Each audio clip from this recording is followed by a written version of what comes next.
हम सभी जानते हैं कि व्यक्ति का मन बहुत चंचल होता है। यही कारण है कि मन अशांत रहता है और कई तरह के सवालों का जन्म भी अशांत मन के कारण ही होता है।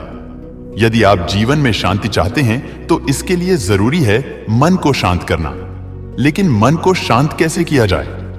नमस्कार दोस्तों, एंशिएंट बुक के एक और एपिसोड में आप सबका स्वागत है।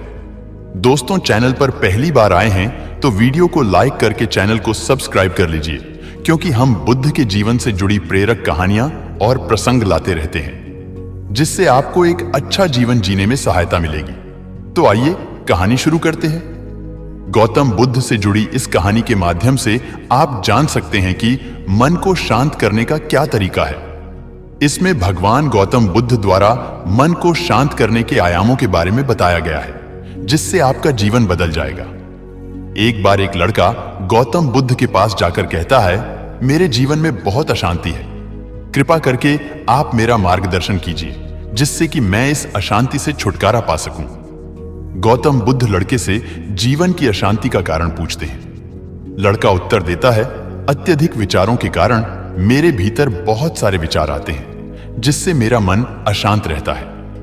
बुद्ध मुस्कुराते हुए कहते हैं, ऊपर आकाश की ओर देखो और बताओ कि तुम्हें सूर्य दिख रहा है। लड़का ऊपर देखता है और कहता है, धूप दिख रहा है। बुद्ध उससे पूछते हैं कि अगर तुम लगातार धूप में खड़े रहोगे तब क्या होगा?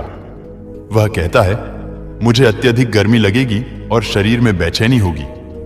बुद्ध लड़के से कहते हैं कि अगर धूप में खड़े रहने से तुम्हें गर्मी लगती है तो इसमें दोष किसका है, सूर्य के ताप का या तुम्हारा? लड़का कुछ सोचने के बाद कहता है, इसका जवाब आप ही बताइए। बुद्ध कहते हैं, सूर्य का काम है ताप देना और ताप का काम है गर्मी लगना।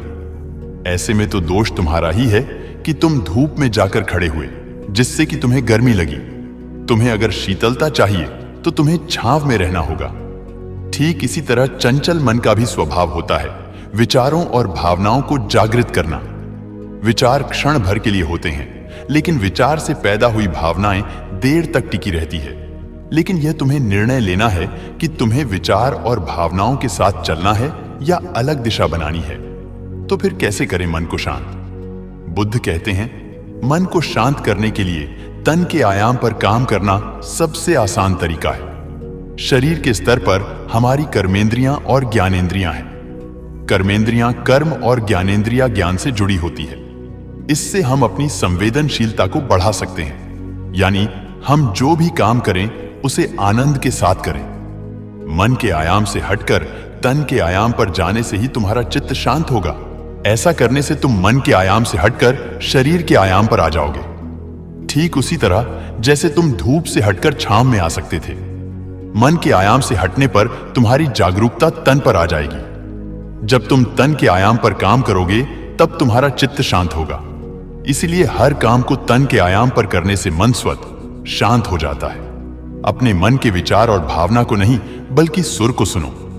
लड़का बुद्ध से कहता है, अपने भीतर के सुर को कैसे सुने? बुद्ध कहते हैं, किसी शांत स्थान पर रहकर, जहां शांति हो। तब अपनी आंखें बंद करो और मन के भीतर चल रहे शोर से हटकर भीतर के सुर को सुनने की कोशिश करो। सुर निरंतर चलता रहता है, लेकिन बाहर के शोर के कारण तुम अपने मन के भीतर चल रहे सुर को नहीं सुन पाते हो। जब तुम अपने दोनों कानों को अपने हाथों से बंद कर दोगे, तभी मन के सुर को सुन पाओगे। इस तरह तुम मन की अशांति से दूर हो जाओगे और तुम्हारा मन शांत हो जाएगा। तो दोस्तों, यह वीडियो आपको कैसा लगा हमें कमेंट में जरूर बताएं और वीडियो को लाइक करके चैनल को सब्सक्राइब कर लीजिए। धन्यवाद।